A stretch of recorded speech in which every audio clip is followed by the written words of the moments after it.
Is your iPhone screen recording not working? Let's fix it in 1 minute. First, open Settings and tap Control Center. Tap Customize Controls and add screen recording if it's not listed. Swipe down to open Control Center and long press the record icon to confirm options. Next, check screen time restrictions to ensure screen recording isn't blocked. Also check Storage and Settings General iPhone Storage to make sure you have room. If storage is low, delete or offload large apps and trim videos to free space.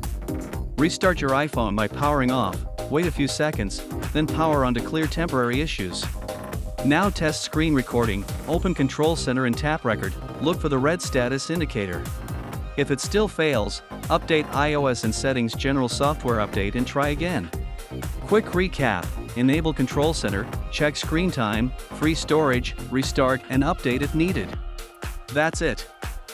Subscribe for more quick iPhone fixes.